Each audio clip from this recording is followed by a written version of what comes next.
Every day, millions of videos are uploaded to YouTube, with the majority of them going unnoticed by many. Within this obscure group of videos lies videos that will leave you feeling scared, disturbed, or just straight up confused. This is a look into those channels.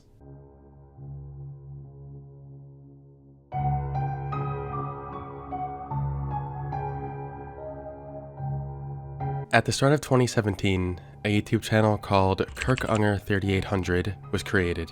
Not much context about the channel was given at the start, except for an odd profile picture, banner, and mysterious bio that read, "I'm going to find you, Amy." Just 4 months after the channel was created, 2 videos were uploaded that would be the start of a disturbing series of events. One was a YouTube short clip of a paper that read, "I'm sorry, Connor," while we hear a girl crying in the background.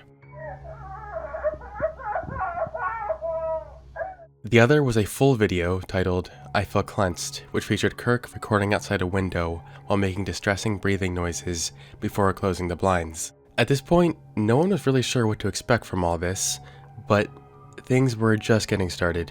The first few videos that followed were equally confusing, portraying Kirk as a mentally immature person, writing strange notes on paper, and showing a strange obsession with sweets like cake and pudding.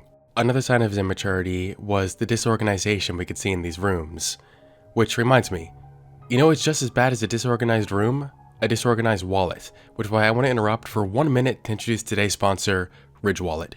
The holidays are coming up, and if you're looking for a gift to give a loved one, Ridge has you covered with their holiday sale, one of their biggest sales of the year. What Ridge has done is completely redefined the way that we carry our everyday essentials like money, cards, and keys. I just got myself a Ridge wallet, and it's the only thing that I use now. It can expand to hold up to 12 cards, and it has room for cash. There's even an add-on coin tray you can add to it to hold coins and other essentials. Not only is it super simple to use, but it also does all this while remaining as slim as possible. This was the wallet that I used before. Compare this to the Ridge wallet, and the difference is astonishing. When you purchase one of these, you can choose from over 30 colors and styles, including leather if you still want the more traditional look. It's also just an overall more secure wallet since it's designed with RFID blocking material so your information cannot be stolen from scanners, and each relevant product has AirTag attachments available so you'll never lose your stuff. I also really like the Ridge key case, which can securely hold up to 6 keys and prevent them from jingling. It's simple to use and once again, compact and easy to carry. And better yet, you can get 30% off your order when you buy the Ridge wallet and key case together, giving you 2 essential items in one amazing deal. I'm really glad I was introduced to Ridge products, and many others are too. They have over 3 million customers and 80,000 plus 5-star reviews, and there's literally no risk in trying this out. Ridge products come with a 99-day risk-free trial, so if for some reason you don't love this,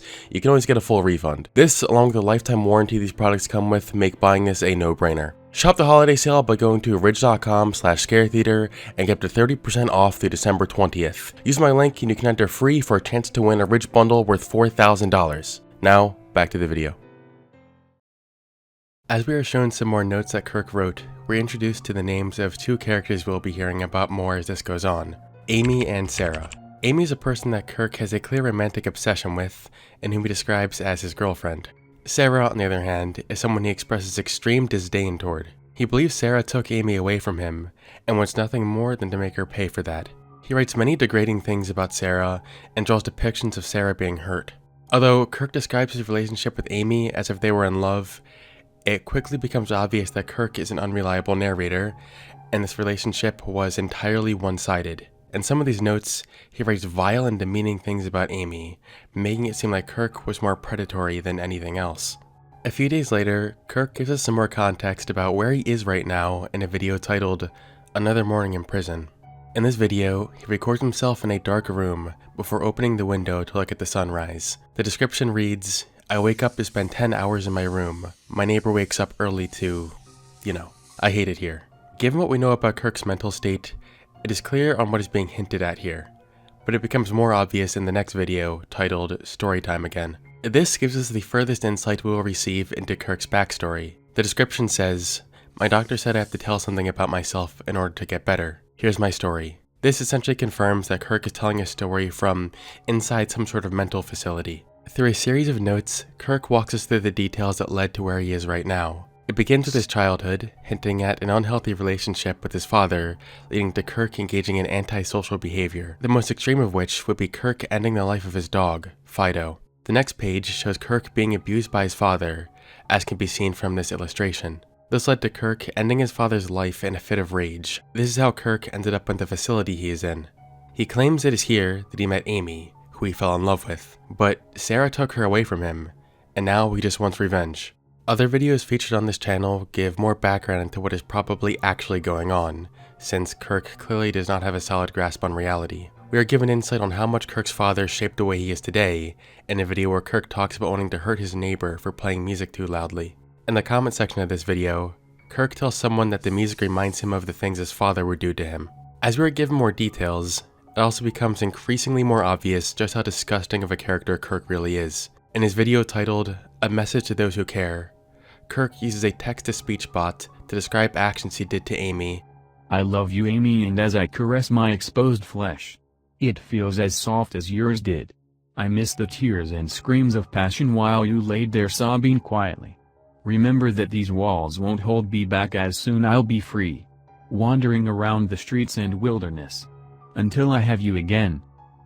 As much as Kirk does not want to admit it, he is the creep here, and any relationship with Amy was all in his head. Sarah was likely a professional at the facility that Kirk and Amy were at, who needed to separate the two for Amy's safety. Eventually, Kirk starts to plan an escape from this facility when he posts another YouTube short called "I'm Coming, Amy," featuring a map of the facility.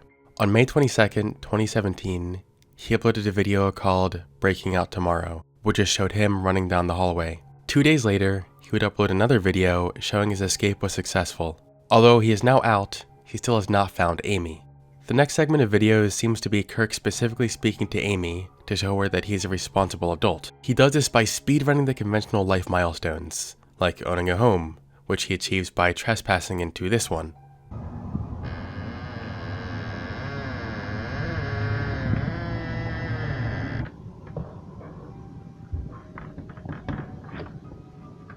He further tries to prove his responsibility through fatherhood.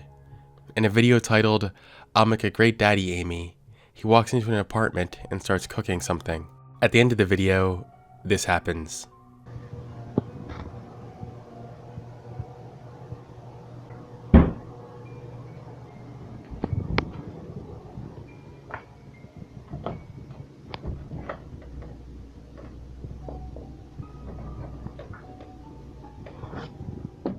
Kirk elaborates on who this kid is in the comments when he writes, "His name is now Billy. I adopted him just a few days ago. He's been in his room for a few days. He's been bad." Kirk has done a terrible thing in an attempt to get closer to Amy, and judging by what happened to Kirk when he misbehaved as a kid, it is concerning when Kirk writes he's been bad.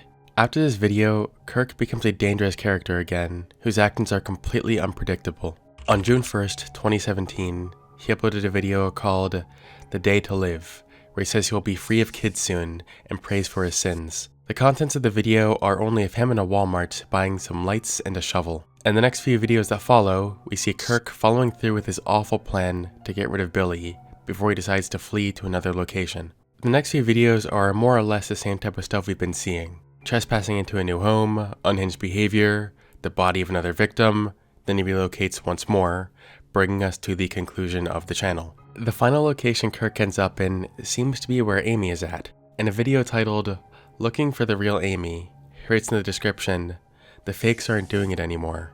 What happened to Amy's house?"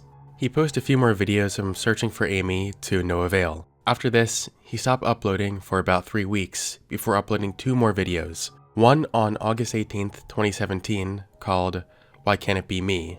where he shows a video of someone telling a girl how much he loves her. Judging by the title of the video and Kirk's obsession with Amy, it would make sense to assume that the guy in the video might be Amy's current boyfriend. The last video was uploaded about 2 weeks later and was titled, "I Found You, Jake."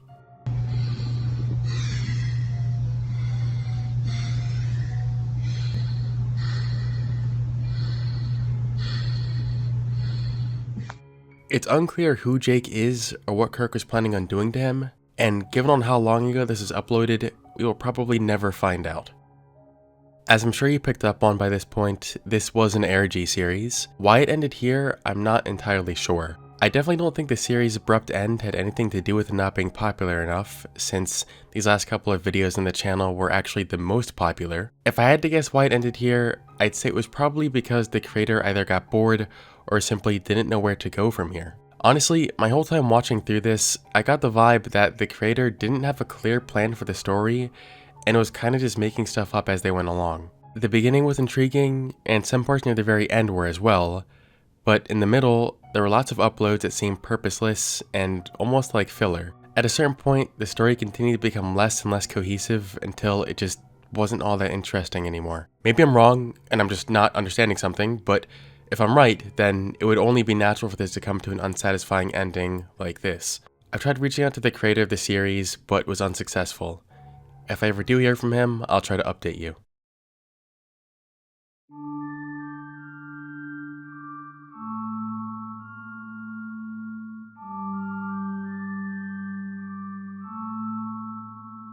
Dog Nightmares is an unnerving analog horror series that only just started last October. I don't typically cover analog horror that often, but this is one of the few times I was sent something in this genre that I genuinely became fascinated with.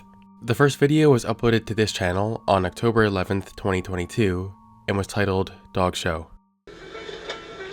Uh-oh. What is it?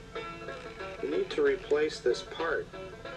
The video begins with someone recording a TV screen, showing an old program called Wegman's Dogs. This was a series of sketches that appeared on Sesame Street, with the first one airing in 1988. The man behind the sketch was William Wegman, an artist known for his depictions of dogs. Now, I thought maybe it was just the fact that I was seeing this in the context of a horror series that made it so creepy to me, but no, that's actually not it. This is a bit that creeped out a lot of people when they saw it as kids. So, in the middle of the first video, the person holding the camera looks down at a Polaroid photograph. There appears to be text on it that I can't make out in this lighting, but even when I tried brightening it, it did not seem to be readable. The person with the camera holds the Polaroid up to the screen for a moment, and then something odd appears. Uh-oh. The next video, titled Dog Nightmares, Childhood Dreams, features a bunch of photographs of animals alongside childlike drawings of them. At certain points of the video, this theme is interrupted with pictures of seemingly unrelated scenes. Some are photographs of people with their faces censored, some are empty rooms, others are staircases. This all seems to be imagery from the protagonist's childhood, and in one of these pictures, we see a familiar face. A drawing of the staircase, featuring an unnerving looking dog with blacked out eyes, looking awfully similar to what we saw in the last video. Near the end of the video, we see an image of a room in the house with the childlike drawings on the floor. It cuts to a video of someone picking up the drawings, then we see this.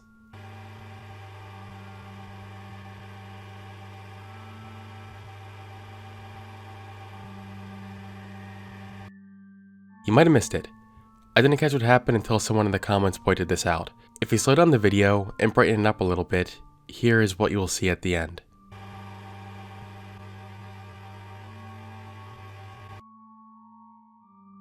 The next two videos are short but vital to the story. In the first one, Bite, we are shown footage of a missing dog poster dated March 11th, 2009.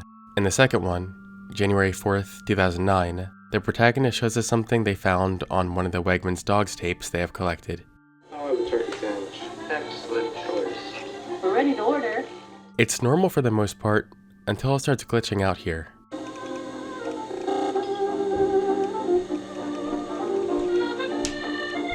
This is also easy to miss, but if you stop at just the right moment, you'll see the creepy dog head appear once again. This next video, Dog Nightmares, My New Best Friend, is the longest and most informative video in the series so far. The video starts with another Wegman video, before cutting to footage of someone stapling a missing dog poster to a tree. The footage is dated March 24th, 2009, and this time, the name of the dog is revealed, Bailey.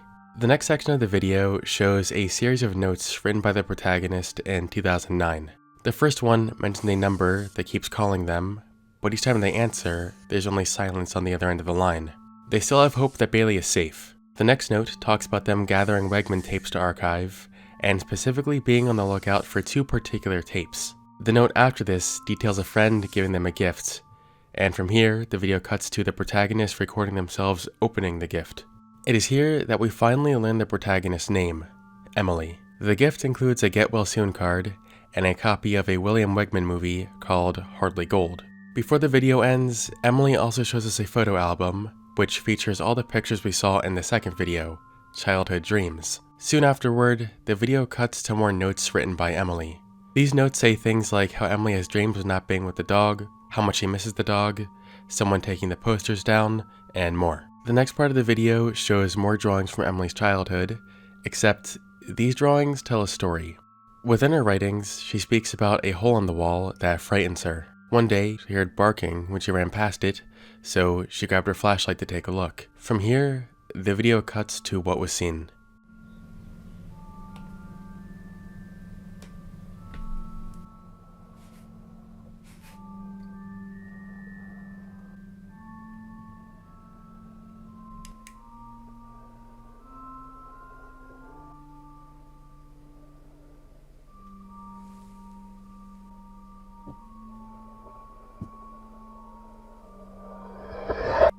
The final part of the video cuts back to Emily watching the Wegmans dogs while holding onto the Polaroid.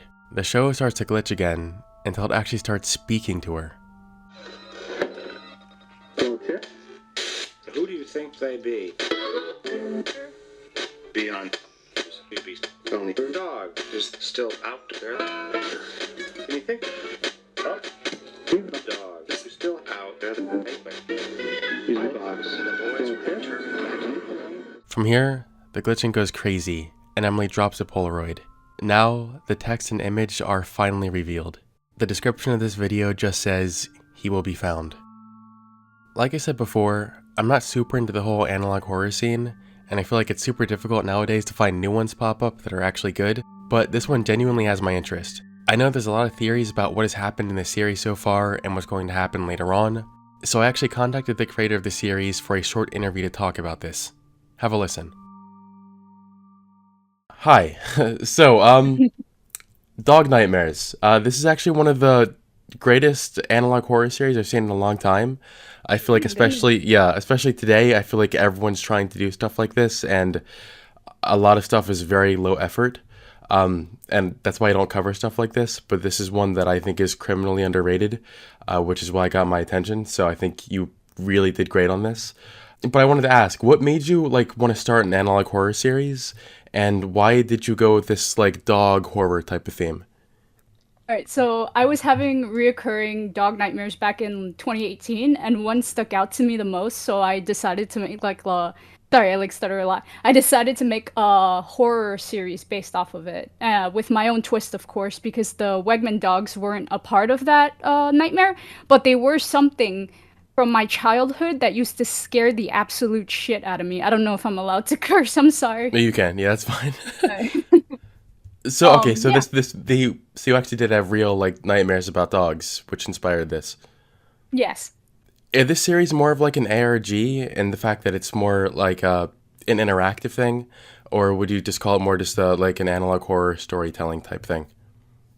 So it's weird because it started off as an analog horror series because most of my mutuals we were all into analog horror, so I was like, I'm gonna make an analog horror. But then as I went further into this project, I was getting inspired by old YouTube horror from 2009 to 2014, where it was more ARGs and performance art. So I took those two and I was like, okay, I think I could make something with this. So it's kind of like a hybrid of both, if that makes sense. Okay, yeah, that makes sense. Another thing that I'm really curious about too is, this series hasn't been going on for super long yet, and there's so many details out, but it's also confusing at the same time. I know there are a bunch of theories going around, but as of right now, all we really know is that there is this dog named Bailey that went missing in 2009, and then the main character here is collecting these Wegman tapes, and that's really all we know. Can you give us a rundown of what's happened right now to maybe clear up some of the theories and give us something canon, I guess?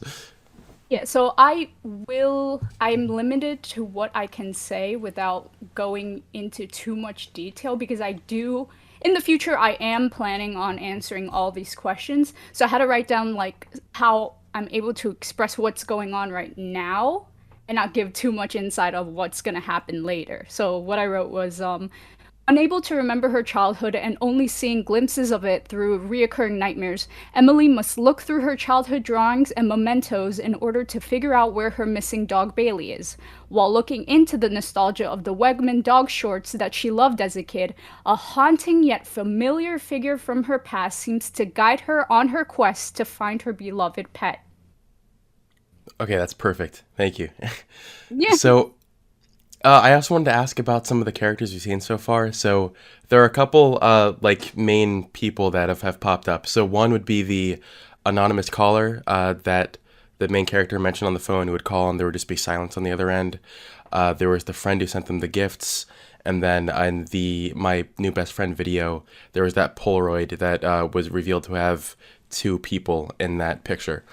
Are these people going to make future appearances in the videos? Yes, these people are going to make future appearances in the videos. I left many doors closed and many doors open for people to make their own theories on like the series so far. And I'm loving, like, I love reading all the theories and just seeing where people's minds go when they see my work. Where do you plan to go next with this, if you can tell us? I'm planning to continue this series and just gathering a lot of like people that are close to me to work on it too. Like I really want to help out small creators who are friends of mine since like the pandemic who have like helped me, and I love them dearly, so I want to put these like small creators into this project and kind of like push their stuff out there too. So when can we expect the next video? Ooh, ooh. It's hard because right now I'm a college student and like there's so much stuff that I have to do. But I will say there will be something short, like maybe January, February, in the new year for sure. In the new year. Okay, excellent. I look forward to that, and I think all of us are going to look forward to that. Thank you so much for coming on here. It's really interesting, and yeah, I appreciate it. Thank you very much, ScareTheater. I appreciate it. I can't wait to see where the series goes next, and I highly suggest you guys all go and subscribe to their channel now.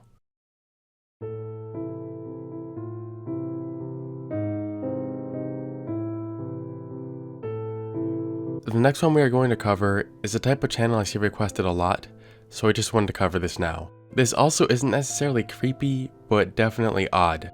An obscure YouTube channel by the name of Kevin King 2333 has been posting weird videos for a long time now. Almost every day, he posts several videos that are 10 seconds or shorter of him saying nonsensical phrases. Charlie is the GOAT. I am proud to be Wesley. CMY. If you're confused, don't worry. So am I. The reason this guy posts these is unknown, but the sheer volume of videos and the amount of time he's been doing this makes it all the more strange. This channel has existed for 5 years, and this is all he's been doing with it. If we go to his first videos back in 2018, we'll see they are all still basically the same, but slightly different. Hi YouTube, today is my birthday. I can't wait to meet y'all YouTube fans. And today my birthday, I'm 32 years old, my name is Kevin. His first video was uploaded on his 32nd birthday, and if we look at the other videos he posted in the beginning, we'll see that they differ from what he posts nowadays in the sense that they're all a little longer and slightly more coherent.